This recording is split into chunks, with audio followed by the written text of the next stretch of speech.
Hello ladies and gentlemen, I am Mr. Clockwork Apple, and today I'm going to be reviewing Monster Hunter International by Larry Correia.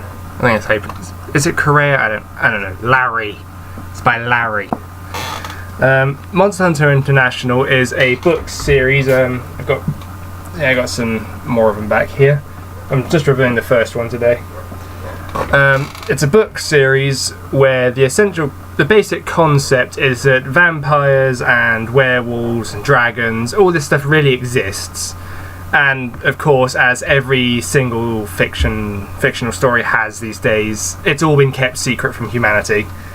We don't know about it, but of course there's people who do. And in this world, these people are the Monster Hunters, not to be confused with the video game series Monster Hunter, which I might review at a later date. These particular hunters basically track down the werewolves and vampires and other nasties that are causing trouble and shoot them to death. There's not so much mystic rituals and so on, it's just lots and lots of guns and explosions and cool stuff like that. The basic plot revolves around this guy here. His name's Owen Zastava Pitt.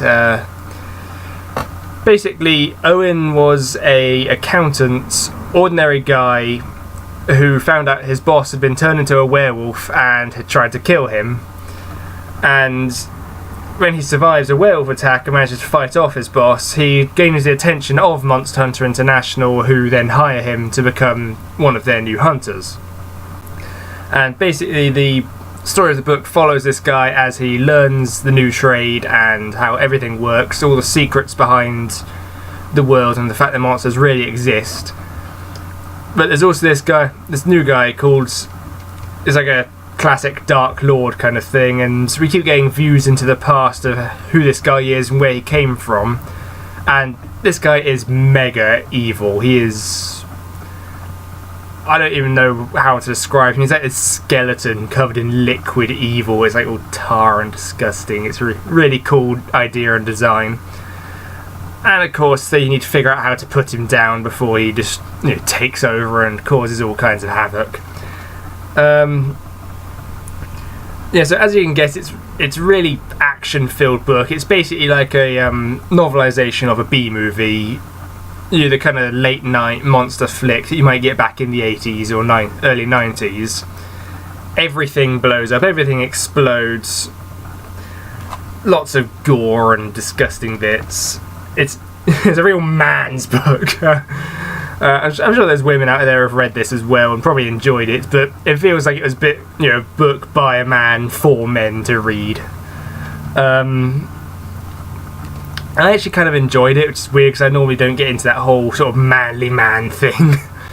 But yeah, it's actually pretty interesting bits as well, like how the whole monster society works, and there's a scene where you meet the elves and find out how they're coping in modern life. Turns out, yes, they used to be very sort of Lord of the Rings, living in the forest, great magical and really magical, really beautiful, and now they're all living in a trailer park. They're overweight rednecks, but they're still really powerful magicians as well, which I think was was a pretty cool idea, I think.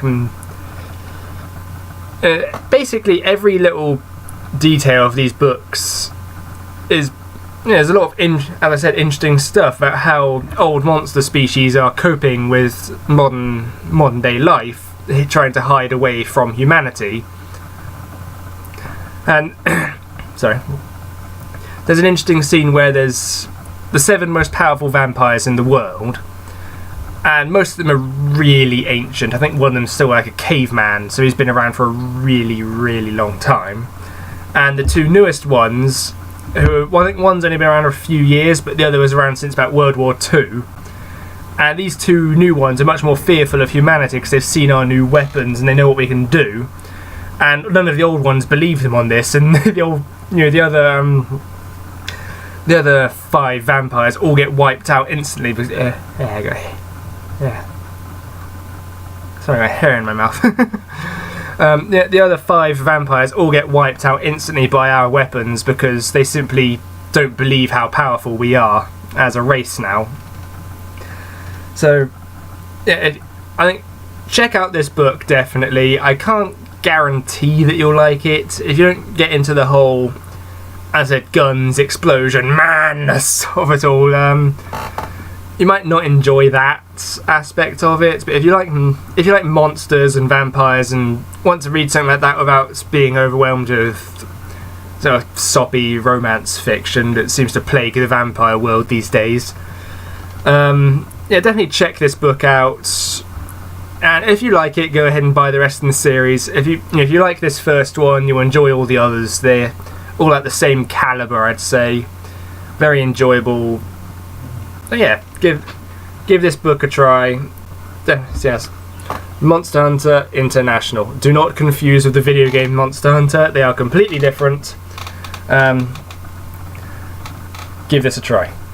I've been Mr. Clockwork Apple, and thank you for watching my video. Goodbye.